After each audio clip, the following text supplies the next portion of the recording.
Good evening. I'm David Lair, president of Community Advocates, one of the co-founders of this America at a Crossroads series of town halls. I'm welcoming you on behalf of the head of Jews United for Democracy and Justice, Janice Kaminer-Resnick, who's away this week, and her colleagues on the executive committee, which includes Zev Yaroslavsky, Mel Levine, Janice, Rabbi Ken Chasen, Caroline Kelly, and me. Tonight, we'll move our focus a bit from where we have been in the past few weeks, the challenges that we face domestically. Now we're going to look at the threats overseas. In the past, we've hosted top foreign policy mavericks from Admiral Mike Mullen to Secretaries of Defense William Cohen, Leon Panetta, to Anne Applebaum, to Lieutenant Colonel Alex Vindman, and Max Boot, among others. None of those have had the lengthy, direct, and sustained relationship with Vladimir Putin as tonight's guest, Bill Browder. It should be a fascinating program.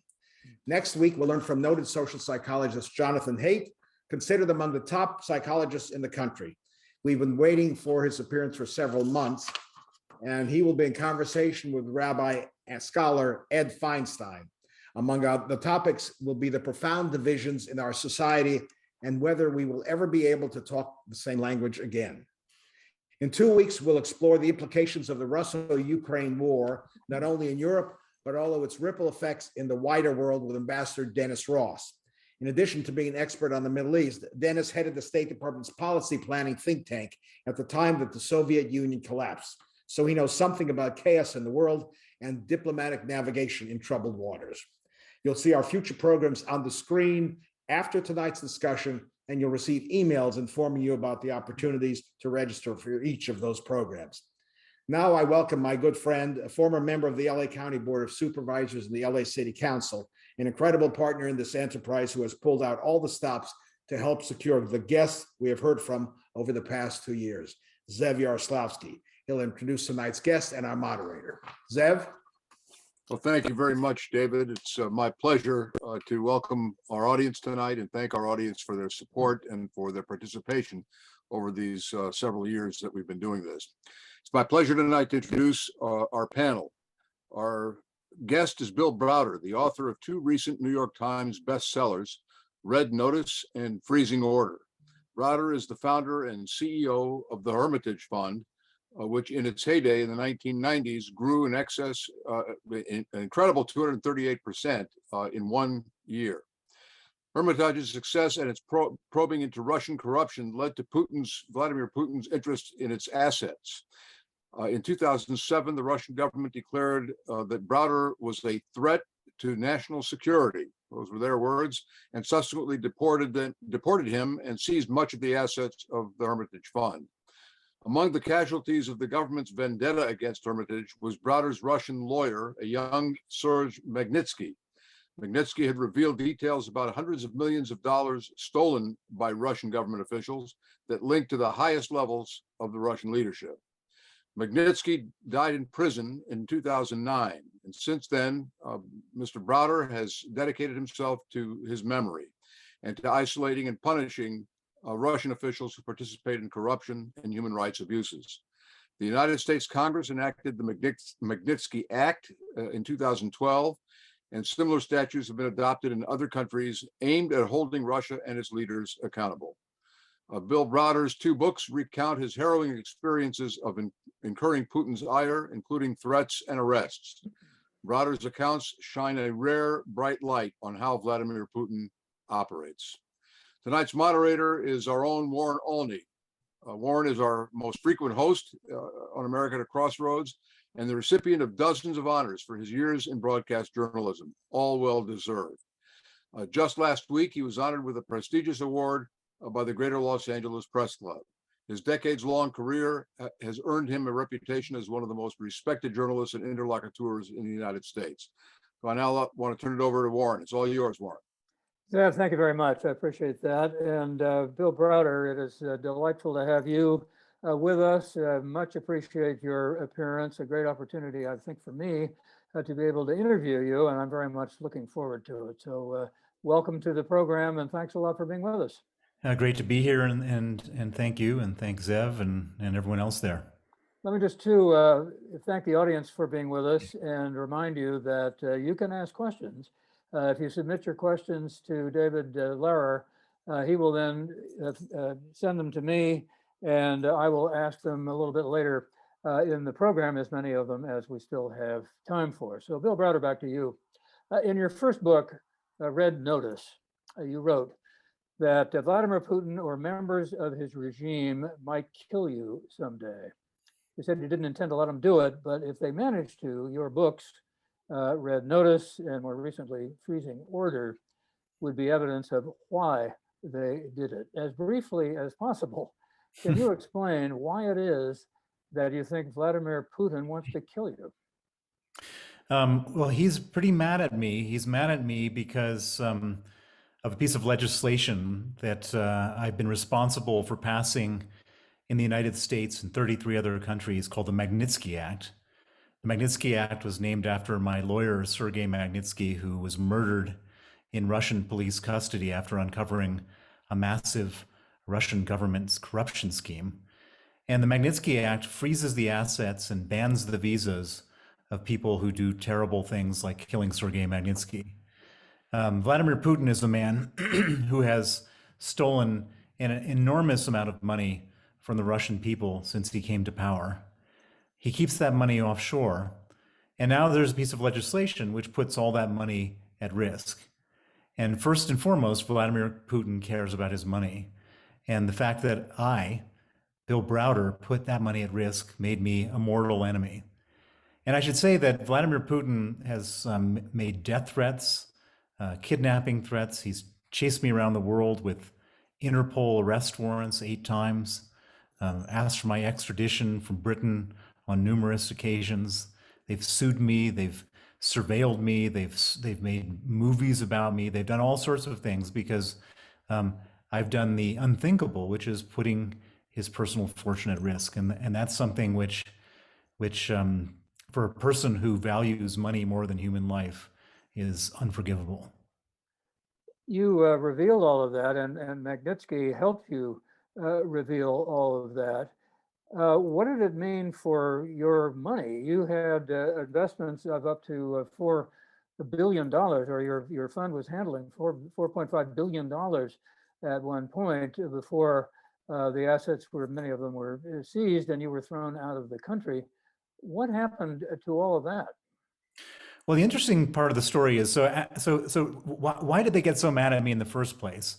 Was that when I was investing in Russia, I had this fund, it was called the Hermitage Fund. And I discovered that all the companies that I was investing in, big companies that many people have heard of, like Gazprom and Sberbank, I discovered that these companies were being robbed blind by the oligarchs and corrupt officials who were involved. And so I exposed the corruption through the international media, the Wall Street Journal, New York Times, et cetera. And as a result of doing that, as you can imagine, it made them really mad. And that led to my expulsion from the country in November of 2005, where I was declared a threat to national security. But interestingly, after I was expelled, I said to myself, well, when the Russians turn on you, they don't tend to do so mildly. They usually do so with extreme prejudice. And I looked around and I said, where am I exposed? What could they do to me now? And after I was expelled, I still had a huge amount of money in the country, and I had a bunch of people working for me who were in the country. And so I organized the immediate emergency evacuation of my staff and their dependents. And then once I got everybody safely out of the country, we quietly and quickly liquidated our entire portfolio. And we got all of our money out of the country. And a lot of people say, well, why did they allow you to get your money out of the country? And my reaction, and this is something that's probably more plausible now than maybe 6 months ago, is that the Russians are evil, but they're pretty bad at executing their evil. And again, we've seen this firsthand with the war in Ukraine. And so they let me, they didn't think about it, but I got my money out of the country. And it wasn't until 18 months after I was expelled that my offices in Moscow were raided by the police. The law firm that I used was raided by the police. And that was the moment they were looking for all the official documents, the stamps, seals, and certificates for our investment holding companies. They found that stuff at the law firm. They grabbed that stuff. The next thing we know, we no longer owned our investment holding companies. But the important point is the companies were empty. The money was safely offshore. They didn't know that. And I could have left it at that, but I had this bad feeling that if the police were involved in doing raids to steal my companies, I was going to find myself in Frankfurt Airport one day, arrested on a Russian warrant. And so that's when I went out and hired the smartest lawyer I knew in Russia, a young man named Sergei Magnitsky. I asked him to investigate, and he came back and he said there were basically two parts of this scam. The first is they wanted to steal my money. They wanted to steal all of it. But of course, they didn't succeed because we got the money safely out of the country. But Sergei said the second part of their scam did succeed. And what he explained was that when we sold everything, when I was chased out of the country, and when we sold everything, we had a huge profit. We had $1 billion profit. And on that $1 billion profit, we paid to the Russian government $230 million of capital gains tax.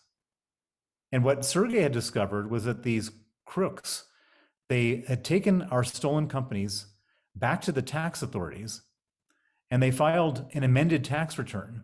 And they said, actually, there was a mistake made last year in the tax filing. These companies didn't earn $1 billion. They earned zero. And then these people said, because they earned zero, the $230 million of taxes that was paid in the previous year was paid in error. And they said, we want the money back. It was the largest tax refund request in the history of Russia. They applied for it on the 23rd of December, 2007, and it was approved and paid out the next day, no questions asked. And so obviously, a lot of people were involved in this whole thing. But the important thing is that this wasn't my money. This was money of taxes that I paid to the Russian government. So these people were stealing their own money. And my lawyer, Sergei, and I both concluded at that time, we thought, well, Putin might be a bad guy. He might have allowed people to try to steal from us, but we couldn't have imagined that he would allow people to steal nearly $250 million from their own country. And we thought if we just filed criminal complaints with every different branch of law enforcement, and I went to the TV, radio, newspapers, and Sergei gave sworn testimony to their version of the FBI, we thought that would be enough, that the good guys would get the bad guys. But it turned out that in Putin's Russia, there are no good guys. And instead of arresting the people who stole the money, 5 weeks after Sergei testified against the officials involved, the same people he testified against came to his home on the 24th of November, 2008. They arrested him. They threw him in pretrial detention. And then they started to torture him in pretrial detention. The jailers started to torture him to try to get him to withdraw his testimony. And they put him in cells with 14 inmates and 8 beds and left the lights on 24 hours a day to impose sleep deprivation. They put him in cells with no heat and no window panes in December in Moscow, so he nearly froze to death. They put him in cells with no toilet, just a hole in the floor. And the purpose of this was to get him to withdraw his testimony against the corrupt officials. And they wanted to get him to sign a false confession to say that he had stolen the $230 million, and he did so on my instruction. And Sergei was this man of incredible integrity and principle, and for him, he just wasn't going to do that. He wasn't going to perjure himself and bear false witness, and he refused. And as a result, the torture got worse and worse and worse. After about 6 months of this, he developed terrible pains in his stomach. He lost 40 pounds, and he was diagnosed as having pancreatitis and gallstones. He was supposed to have an operation on the 1st of August, 2009. A week before the operation, they came to him again asked him to sign a false confession. Again, he refused. In retaliation, they put him into a maximum security prison. They moved him away from the prison that had a hospital. In the new prison where they put him, they didn't have any medical facilities there at all. And from that moment, they refused him all medical treatment. His lawyers wrote desperate requests to every different branch of the criminal justice system, begging for medical treatment. It was all either ignored or denied. And on the night of November 16, 2009, Sergei went into critical condition. And on that night, the Russian authorities, the prison authorities, didn't want to have responsibility for him at this one prison. So they put him in an ambulance, sent him to another prison across town that had an emergency room. But they didn't put him in the emergency room. They put him in an isolation cell. They chained him to a bed, and 8 riot guards with rubber batons came into the cell and beat him until he died. He was 37 years old, and he left a wife and 2 children. That was November 16th, 2009, 12 and a half years ago. So it's not hard to imagine what might happen to you if, in fact, you were taken in by the Russian authorities. And I take it they've tried to do that. You said that they pursued you around the world. They have issued Interpol arrest warrants. How has your life then changed? How have you been able to exist and travel internationally, which you do a lot, and stay away from them? Well, it hasn't been easy, and I haven't always been successful. In addition to the Magnitsky Act, which has been a big part of my campaign for justice for Sergei, the other thing which we've been doing is trying to figure out who got that $230 million. And for 10 years, I've been on a mission to figure that out, and I've had a team of people working on it full time, and we found a lot of that money. And in one instance, we found the money had gone to Spain to purchase high-end real estate on the coast of Spain. And whenever we find money or real estate connected to the Sergei Magnitsky murder, we always write a formal criminal complaint to the law enforcement authorities of the country where the money was, where it ended up. And in this particular case, we wrote to the chief anti-corruption prosecutor of Spain. His name is Jose Grinda, and he took up the case. And in order to pursue the case, he needed a formal witness statement from me. And he invited me to Madrid to formally sort of authorize the criminal complaint. I go to Madrid. This is the end of May 2018. And as I'm walking out the hotel room door the morning of my meeting, there's the hotel manager standing outside the room about to knock, along with 2 very large uniformed Spanish national police officers. The hotel manager asks me if I could show them my identification, which I did. And they compare it to a piece of paper they have. And then one of the officers says, "You're under arrest." And I say, "What for?" And he says, "Interpol, Russia." And thankfully, the hotel manager begged them to give me an opportunity to pack my stuff. And while I was packing, I tweeted out that I was being arrested and on an Russian Interpol warrant. And they didn't confiscate my phones. And when I was back in the back of the police car going to the police station, I actually took a picture of the back of their heads in all the paraphernalia on the dashboard and tweeted it out again in case anyone doubted my first tweet. And this set off a firestorm of telephone calls from journalists and politicians to Interpol, to the Spanish police, to the British government where I live, and to various other people. And by the time I got to the police station, it was they had realized what a mess they gotten themselves into. And about an hour and a half later, I was released. But it was terribly ironic. So on one side, the one branch of Spanish law enforcement is doing an investigation to prosecute certain Russian government criminals. And on the other side, those same government criminals are abusing the justice system of Russia to put me on Interpol so that I'm arrested by a different branch of the Spanish police. And it's, this has been the cat and mouse game of my life for the last 12 years since I started fighting for justice for Sergei.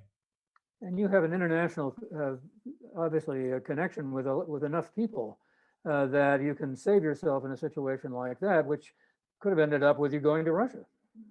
Well, if I had ended up in Russia, which was quite likely, I mean, I was very fortunate, as you say, because I'm well known. I've, by that point, I'd written a New York Times best-selling book.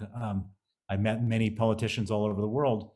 But if I hadn't, if I had been somehow kept my head down and had a low profile, I would have spent the next 6 months in a Spanish jail, begging for them to release me and not send me back to Russia. And maybe they would have, maybe they wouldn't have. And if I had been sent back to Russia, I would most certainly have been tortured and killed. No question about it. In your second book, toward the end of it, you say that you think, and this is by way of context, I think, that Putin and others in Russia have salted away in the neighborhood of $1 trillion of public money from Russia. Is the Magnitsky Act designed to at least some extent to get that money back?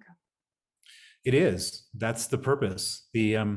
So all of that money is criminal proceeds. They don't keep it in Russia. They keep it in the West. It's not very well hidden. If you go to London, which is my hometown, and drive down the streets in the fancy neighborhoods, there's many of the best houses that are owned by Russians. Same thing in the south of France and Cap Ferrat and Cap d'Antibes, which are the two of the most famous French Riviera, fanciest French Riviera locations. These Russians are sending their kids to boarding school in Switzerland. They're putting money in Swiss bank accounts, and there's $1 trillion, and $1 trillion. So just to describe it, $1 trillion is $1,000 billion, $1,000 billion, which is money that is meant to be spent on healthcare and education and public services. Instead, it was spent on yachts and villas and private jets, and it's a terrible tragedy for the Russian people. And it also explains almost everything about what Putin is all about.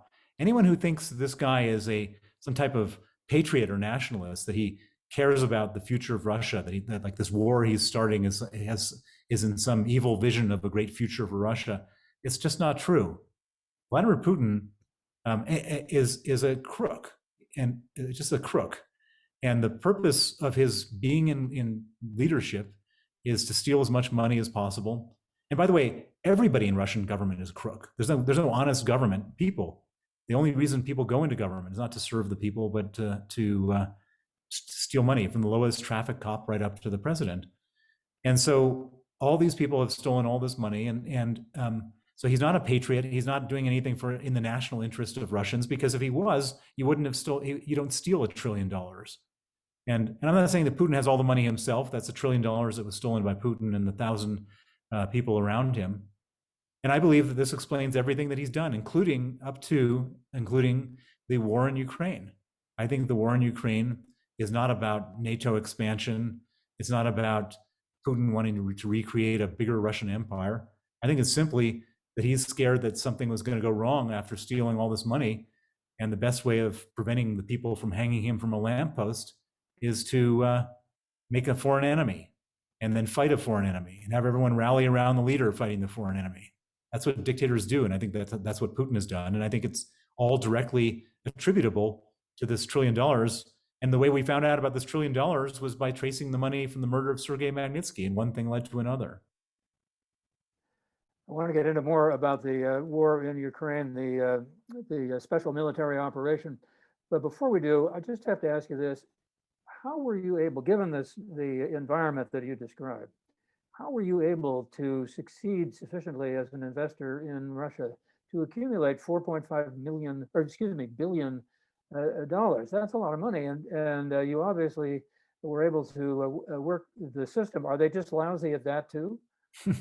Well, so when I went to Russia, they had just done something called the mass privatization program. So Boris Yeltsin, who was the previous president before Vladimir Putin, had come up with this idea, and the idea was that he wanted to end communism. And he said the best way of going from communism to capitalism is to make everybody a capitalist. And the best way of making everyone a capitalist is taking all property, which at the time was owned by the state, and distributing it for free to the people. Right. And so they had this thing called mass privatization. And so they had these unbelievably big companies like Gazprom and Lukoil and all these big oil companies and metals companies and so on. And the whole thing at the time that they did this was worth $10 billion. Like 35% of the world's natural gas, 10% of the world's oil, 10% of the world's aluminum, all this stuff in the aggregate was worth $10 billion. And most of it got bought up by a very small group of people known as the oligarchs, 22 of them at the time. But little crumbs were falling off the table. And those crumbs were shares of these companies that you could buy at a 99.7% discount. And so you could have an oil company that was like as big as British Petroleum or Exxon, and the market value would be $100 million, which is just peanuts. And so it didn't require any kind of genius on my part to buy up shares of these companies, because they were just so undervalued that as long as they didn't renationalize them, which was a big risk, then if you could hold them for a few years, you were sure to make 10 times your money, maybe a lot more than that. And in fact, my earliest investors, made anywhere between like 20 and 40 times their money in this whole crazy thing that was going on. So you were the right guy at the right time. I wish I'd known you. Back to the war in Ukraine, the special military operation. You talked about Putin preventing people from hanging him from a lamppost. How bad are things in Russia? To what extent is he blamed for whatever problems there are domestically?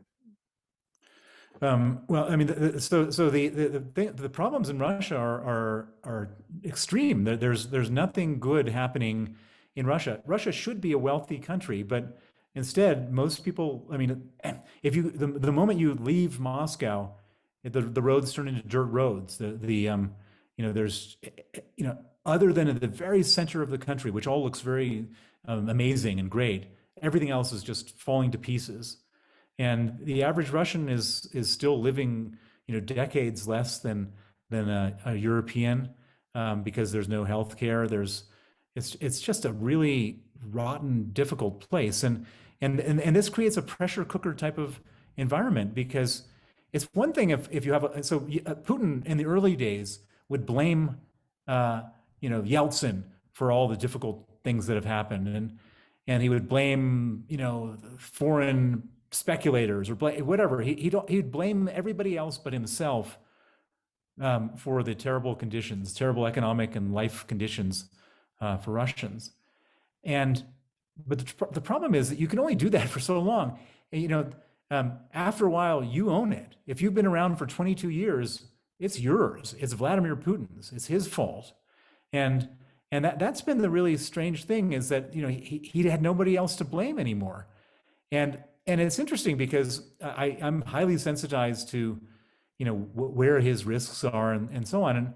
And all around him, there was trouble in other countries. So in Belarus, which is one of his neighboring countries, the dictator of Belarus, Alexander Lukashenko, he had been around for longer than Putin. He held and I'll put up my quotation marks, an election, and the opposition candidate got like 80% of the votes in reality, and he just faked it. And as a result, the entire country just went on strike and went on demonstrations, and it was only with Putin stepping in to help his neighbor that they were able to quell the unrest and arrest all the opposition and the leaders and the rioters and so on and so forth. And then in another country not too far away called Kazakhstan, which is a neighbor of Russia, they raised the gas prices in January, and everyone started burning buildings up to and including the presidential palace. And they eventually removed this dictator who had also been around for longer than Putin. So Putin is sitting there, he's pretty scared. And, these supposed approval ratings, which show everyone thinks he's good, I don't believe them at all. And I think he was sitting there thinking, okay, what do I do? How do I make sure that I'm not just a sitting duck where they're going to come to get me and hang me from the lamppost? And that's where this war comes from. Well, how does the war help it? I mean, given the resources that it takes to perform the extraordinarily brutal crimes of war that we keep seeing reported again and again, that requires not only resources in terms of money and equipment, but also human beings and people who have to be soldiers, and a lot of them apparently are being killed. How long can he get away with that? A long, long time. So first of all, he doesn't care about 30,000 soldiers being killed. We care profoundly. Every death of a soldier is like a national. Well, so do the other Russians, though, don't they? Well, here's the thing: is that just remember, so that Russia lost 25 million soldiers in the Second World War. He's got an enormous capacity to sort of inflict this on his own people. He doesn't care, and anyone who starts making a fuss about it, he'll have them arrested. And so, yeah, the mothers of those poor boys who were cannon fodder that were sent into battle, they care, and their brothers and sisters and friends care. But everybody is so scared of Putin. And by the way, if you get drafted into the Russian army and you know that your life is going to be put in mortal danger, they fire. So the way that they keep these people going into battle is they if they retreat, they shoot them from behind. That's a typical Russian thing. And so it's a remarkably horrible situation there, where he's got the capacity to send lots more young men to their deaths. And for what it's worth, Putin is a guy who cannot show weakness. If he shows any weakness, if he shows that this is not going his way to the Russian people, that's the one thing that they won't tolerate. They can tolerate terrible atrocities and rape and children being maimed and killed, but if their leader is a loser, they won't tolerate that for a second. And so he's got to just continue escalating and escalating until he can hopefully gain what he views as some type of success. What about the argument that American assistance to Ukraine, vast as it has become, and the organization of NATO in a way that hasn't happened before for a long time, can make things, can escalate the conflict also, particularly when Putin is talking about the possibility of using nuclear weapons. Are we in a situation where there's really no way at this point to cope effectively with what he's doing? Well, so if you were to ask the people who know best about the idea of what's more dangerous, strong opposition or appeasement, the people who know best are the neighbors of Russia. So like the leaders of the Baltic countries, Latvia, Lithuania, Estonia. And I was recently at a meeting where the Prime Minister of Latvia was speaking, and someone asked that exact question. And he said, the most dangerous thing we can do is appease Putin. The only thing he respects is a boot on the throat. He's a guy who will push and push and push and see how far he can bluff us, how far he can push us. But he also understands his own limitations, and he will go up to the point where he's encountering really strong, firm resistance. And that has to be the way we deal with Putin. And there was a very famous British Prime Minister named Neville Chamberlain, who has sort of defined the folly of appeasement. And that's one of the reasons, by the way, why the British are so forceful in this conflict, because they have this terrible history to know how appeasement ends up, and so that's why they're truly out in front in terms of supporting Ukraine. There weren't nuclear weapons, though, in the days of the Second World War, and what you're suggesting is that he just might use one. If he does, then we have the prospect of escalating to the point where civilization is destroyed. Well, so let me pose a different argument, which is that he decides to threaten nuclear warfare, and we fold and we say, okay, we don't want to engage with you. And then what? We give him everything up to East Germany? I mean, and then does he stop there? I mean, the point is, if the idea that somebody is threatening nuclear war, we have to be credible in threatening it back. So we end up with the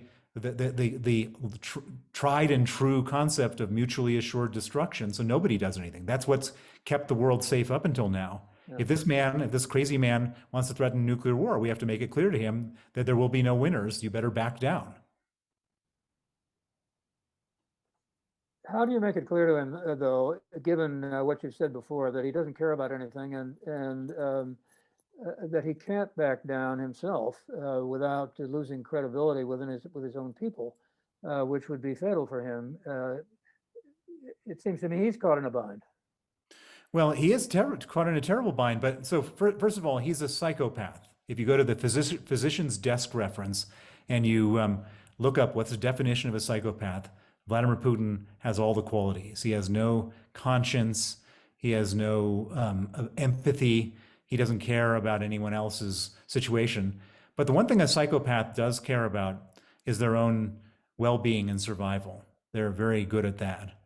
And so I don't believe that Putin wants to start a nuclear war for the simple reason that he won't survive a nuclear war, and that's his main objective. The reason why he's doing this, the whole thing in the first place, is as a matter of survival.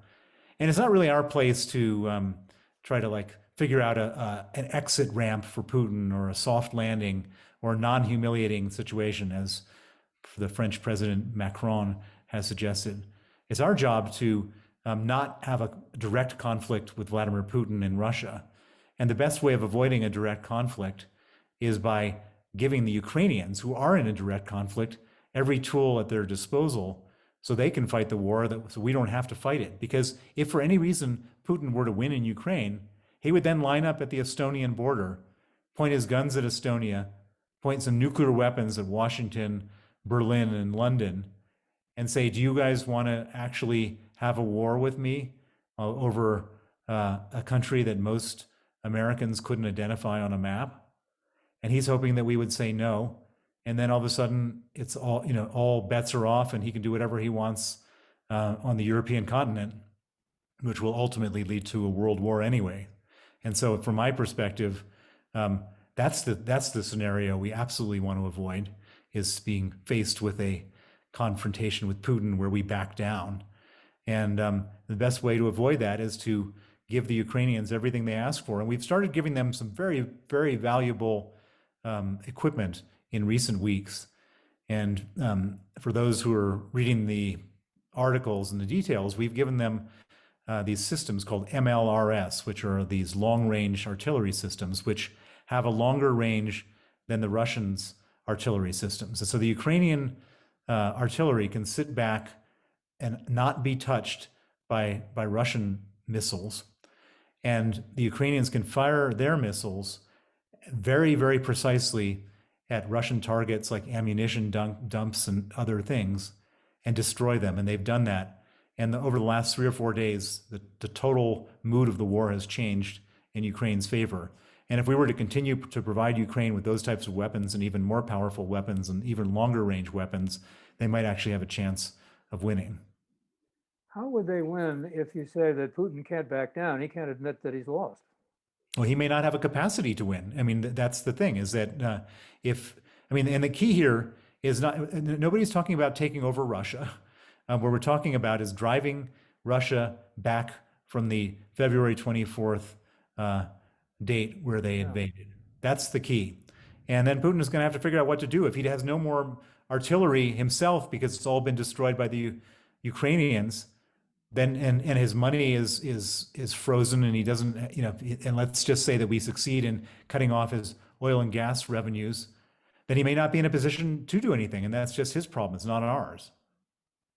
I see it reported sometimes that the people around Putin aren't all behind what he is doing, that there are liberal technocrats, liberal as far as that term is applicable, and Cold War hardliners, and they don't agree. Is there any truth to that, or is he now surrounded by people who are just yes men?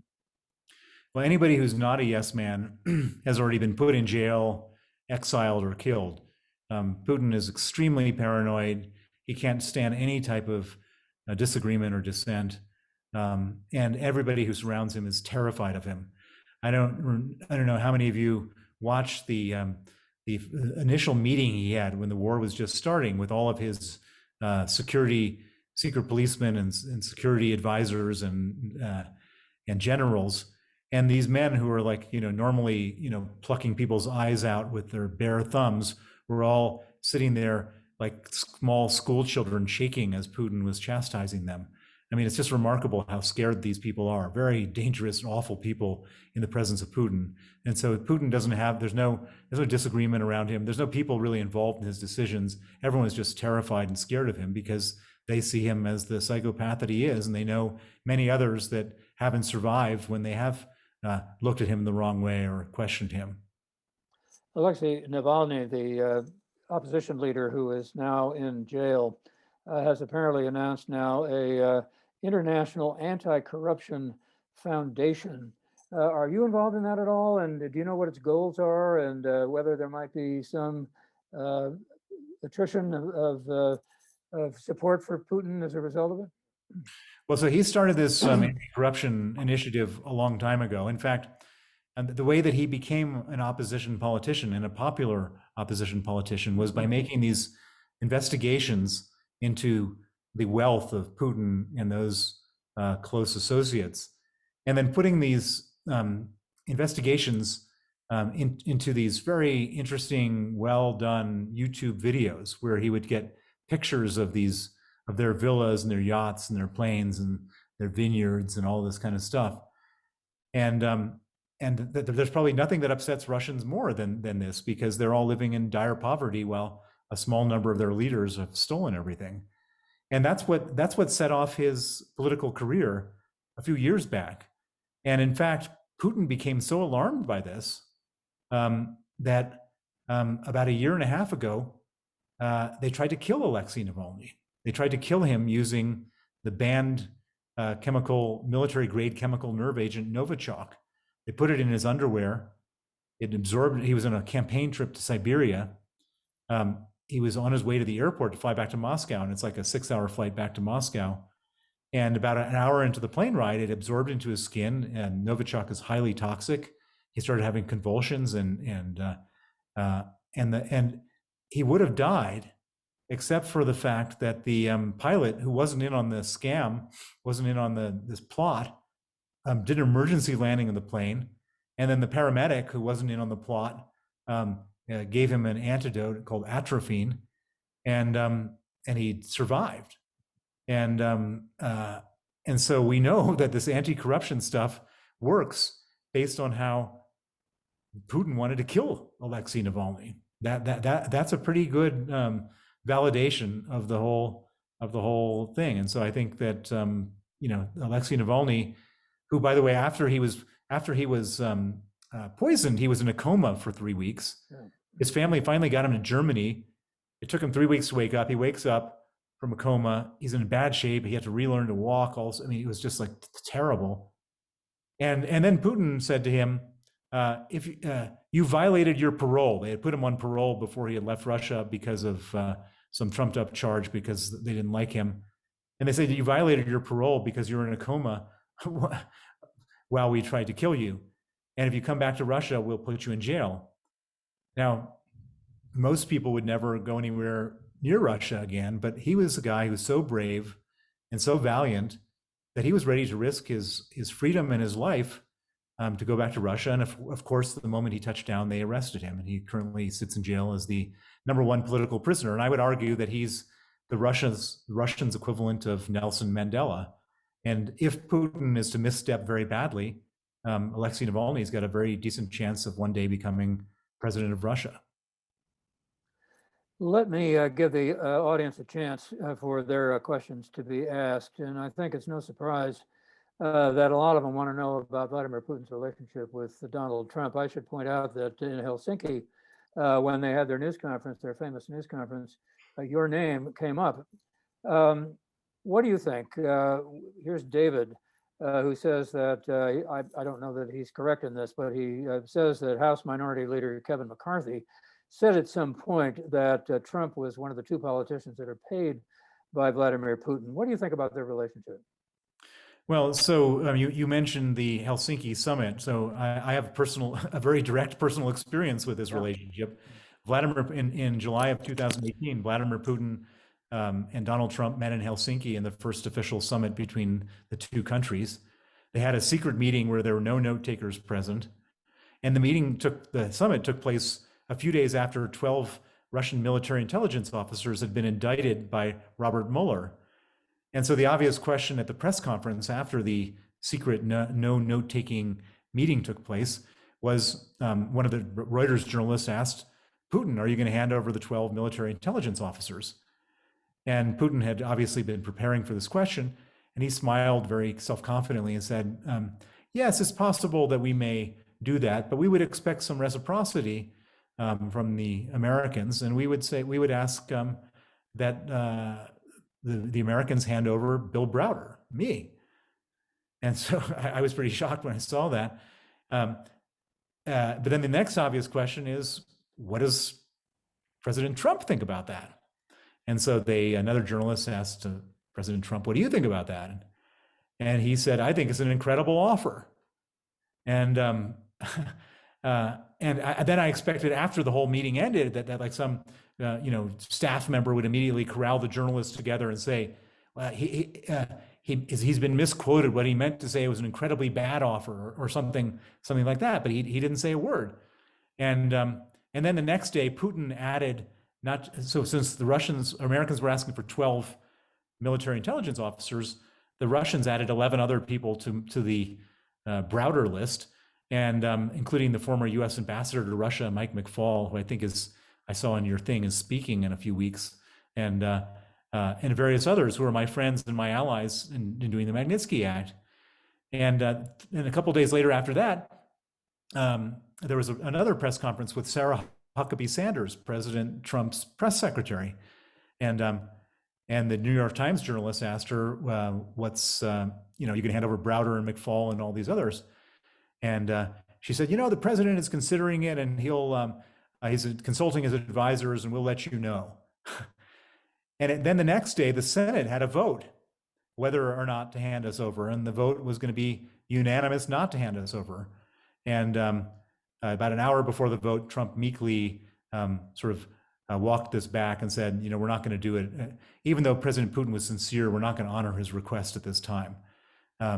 So I don't know what Putin and Trump have going together, and maybe he was just stupid, Trump, to agree to hand me over. But what I can say is that it wasn't the normal behavior you'd expect of the leader of the free world. Claire wants to know, do you believe the Russians will use the basketball player Brittney Griner as a bargaining chip? And if so, for whom or for what? The answer is yes, for sure. That's the purpose. She didn't do anything wrong. This is a hostage situation. Brittney Griner was taken hostage. Why did they take her hostage? Because they've got someone they really want to get out of U.S. prison. There's a guy named Victor Bout, B-O-U-T.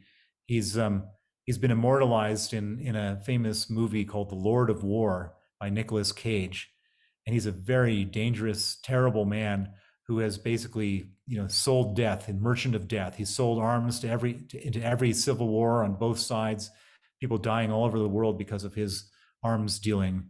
And he was eventually tracked down by the US authorities in Thailand a number of years ago, extradited back to the US, prosecuted and convicted.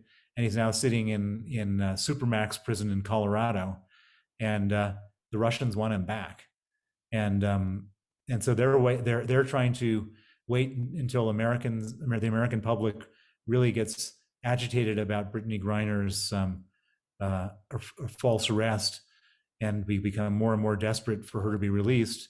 And they're hoping that that's the trade that takes place. And I'm not just speculating. This is what's been said on Russian state television on a regular basis.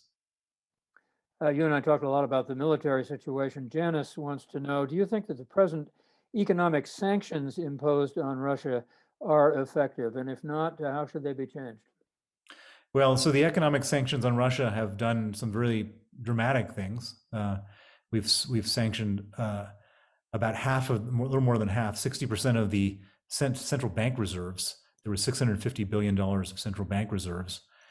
That's good. Got a lot of that money tied up, 350 billion of it. Similarly, we've gone after the oligarchs and tied up that, and that's good. But the trouble is that's the savings of Putin. That's not his income. And every day they sell oil and gas to Germany and France and Italy and other European countries, and they're getting $1 billion a day. And they're spending $1 billion a day killing Ukrainians. And so Putin, in theory, could carry on with this war into perpetuity if we don't cut off that flow of money. If we do cut off that flow of money, then he's going to look to his savings, and his savings aren't going to be there because that's all frozen. But this does all require stopping the purchase of oil and gas, and we have not done that. And there's a lot of pain involved in doing that. And what Putin is betting on is that he can endure pain greater than we can endure pain. And of course, we're enduring a lot of pain right now. There's all this inflation, gas, oil inflation. There's going to be a starvation crisis in many emerging markets because 40% of the world's grain comes from Russia and Ukraine, and the Russians, Putin has blocked the export of that. And so there's going to be a starvation crisis in Africa and Asia and some countries in Latin America. And so what Putin is betting on is that, with the refugees coming from the starvation crisis, with the inflation, with all this stuff, that somehow we're going to say uncle before he does. I don't want to interrupt the flow from the listeners and viewers, but I do have to ask this. Apparently there are negotiations going on now in Istanbul between Russia and Ukraine about freeing up the grain shipments. Do you think they'll go anywhere? I don't see any reason why they will. I mean, this is one of Putin's weaponizes everything. There were negotiations going on for ceasefires with Ukraine. That didn't lead anywhere. Putin has no interest in negotiating. Why would he do that? This is one of his, he doesn't care about people starving in Africa. He wants people to starve in Africa. He wants, he did the same thing in Syria, by the way. He carpet bombed all these different towns in Syria and created 10 million refugees coming out of Syria, which then created the entire populist movement in Europe, which led to all sorts of, for him, very satisfying outcomes of chaos, political chaos in different countries. He's hoping that the same thing will happen again. My money would be on, no progress whatsoever in these negotiations. Joel wants to know, are you worried that the West is losing interest and concern about the war in Ukraine? And I might add that, of course, it's also getting very, very expensive. You suggest it should get even more expensive. Yeah, it's a problem. It's a big problem, and that's part of the whole thing. Is that Putin wants us to be bored with the war. He wants us to be tired of paying so much money for filling our gas tanks, and he wants us to just focus inward. And it's costing a lot of money, and it will cost a lot more money. The problem with that is it'll be infinitely more costly if we end up in a much bigger conflict with Russia, which is what will happen if we don't support the Ukrainians. And so it's it's not a great situation either way. And everybody just wishes this thing would go away. But the thing is that we didn't bring this war on, Putin brought it on. And unfortunately, we're all going to have to pay a price for it, no matter whether we like it or not. John is calling in from Sydney, Australia. And he says, is Putin included on the list of sanctioned individuals under our Magnitsky Act? So the Magnitsky Act was the first piece of sanctions legislation, which created the template. And the sanctions legislation that we're currently using on Ukraine is not the Magnitsky Act, but it's the template that the Magnitsky Act was that created. And yes, Putin is on the sanctions list. It was very satisfying a few days into the war that he and the foreign minister, Sergei Lavrov, were sanctioned. Now, that was really satisfying from a symbolic perspective, but it wasn't actually all that satisfying because Putin doesn't keep the money in his own name. However, the money is kept in the name of these oligarchs, and now we have started sanctioning oligarchs and more people are being added, and that's where Putin holds his money. And so we need to sanction him, we need to sanction the oligarchs, and then we end up getting his money. Sonny wants to know, are the Russian people aware of all of the things that you have said? What is happening in Ukraine, the death toll, the incompetence? And I think you've partially answered that question, but let me ask it directly on behalf of Sonny. Well, I think that a lot of Russian people don't know. So Putin can't tolerate anyone really knowing what's going on. And so they've cleared out all Western media. There's no more Western media in Russia. There's no more social media in Russia. Instagram has been shut down. WhatsApp has been shut down. Twitter has been shut down. So the most Russians only get Putin's side of the story. And Putin's side of the story is that there's no war going on. He describes it as a special military operation because that's different than a war. He's saying that this is a righteous mission, that this is all being done to protect Russian-speaking people in Ukraine from Nazis that are running around killing people. And the whole history of Russia's war with the Nazis has all sorts of symbolic significance. And so most people don't know what's going on inside of Russia, and they support Putin for that reason. And his approval ratings are genuinely high right now. And even people who do know don't seem to have any problem with what's going on, because what happens is you end up in any of these situations, people always just rally around the home team, and that's what they're doing there right now. Once again, this is something that you've touched on at some length, but Laura still wants to know, how dangerous is it for you traveling around with the Russians on your tail? You described that situation in Spain, and you were able to organize a international group of people to protect you from that and get you out of it. But how worried are you?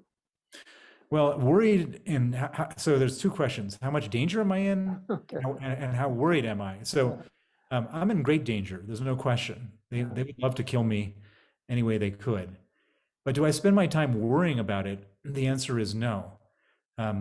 My lawyer, Sergei Magnitsky, was in far more precarious situation. He stood up to them, and it's my duty to him, because he effectively died in my service, to stand up to them on his behalf. And so I don't spend my time worrying about it, because if I did, then they would already have succeeded in 90% of what they're trying to achieve. People who worry about stuff don't poke the bear, and it may ultimately lead to my violent demise. But it's my feeling that I have a moral duty to carry on with what I'm doing, and I made a vow to Sergei's memory, and to his family, and to myself that I was going to complete this task, and I have no intention of stopping. Well, and as you said, you are leaving the evidence behind if in fact that should happen. There's Red Notice, which is the first book. Let me show it to people. It's now available in paperback. And now there's Freezing Order. And they both become bestsellers on the New York Times list. And I think it's important that people know that. Another person who's been highly critical of Putin, to say the least, is Masha Gessen. And in her book on Putin, according to Tom, she intimates that Putin had a hand in blowing up Russian residential towers, which he then was able to blame on the Chechens. Do you know about that incident? And can you explain to Tom what was going on? So that was the original sin that led to Vladimir Putin's presidency. So when he first came, when he was chosen by Yeltsin as a prime minister, Yeltsin then resigned and he became the acting president. And this guy was this weaselly little guy that nobody knew, nobody cared about. He had no personal charisma, and he needed to do something dramatic to get elected, because 3 months after being acting prime minister, or acting president, I should say, he had to be elected. And so what did he do? As Masha Gessen wrote in her book, he started blowing up apartment buildings in Moscow. And I was there in the time, and it was really shocking, because you didn't know, like, if you'd be blown up in your sleep, and everybody felt that way, and everybody was angry at whoever was blowing up the buildings, and they blamed it on the Chechens. And then they started a war in Chechnya to punish them for blowing up apartment buildings in Moscow. Except that it turned out that one of the apartment buildings they tried to blow up, it wasn't in Moscow, it was in a neighboring city. The residents of the apartment building discovered the plot and stopped them, and they discovered that it wasn't Chechens, but the person doing the operation was a FSB agent. The FSB is the successor organization to the KGB, and this is well known among anybody who's spent any time studying Russia, that Putin's original sin was to kill his own people, to conduct a domestic terrorist operation, blame it on a foreign enemy, start a war, and then have everyone rally around the president during this war, which they did, and that's how he got reelected. And it's no different than how he's conducted his presidency ever since. And the Ukraine war is not the second war; it's like the fifth war. I mean, he's been involved in all sorts of other conflicts. There was Georgia in 2008, where they took South Ossetia and Abkhazia, which were part of Georgia. They took Crimea. They then invaded eastern Ukraine. And every time he did this, his approval ratings went up. This is how he stays in power, by being a warmonger. And that's why he's in Ukraine right now, as far as I can tell. We have just a minute left. Do you have anything you want to say in conclusion? Well, I guess the main thing I want to say is that I was asked not to be pessimistic in my conclusion, and so I won't be pessimistic. I think that the Ukrainians have a real shot at succeeding in this exercise. They do, because they believe that they're protecting their homeland, they're protecting their freedom, they're protecting their children. And the Russians don't have any motivation at all for this. And so a Ukrainian is fighting to the death. The Russian soldiers don't even want to be there. And so the only thing the Ukrainians need is to not be at a disadvantage with equipment. And we can change that. And if we can give them the tools to fight this thing, there's a decent chance, not a high chance, but a decent chance they could ultimately win this war. It's been absolutely extraordinary to talk with you, and I know we could go on for a lot longer. I want to thank you very much, Bill Browder, for being with us today, and good luck in everything that you are doing. We're just delighted to have you. Thank you. I want to remind people that next week it is the noted social psychologist and author Jonathan Haidt. He'll be with Rabbi Ed Feinstein. They'll be talking about the implications of a society in which so many people are not speaking the same language. Life After Babel. That's next Wednesday, 5 o'clock Pacific Coast time. Thanks to you all, and be in good health and stay safe.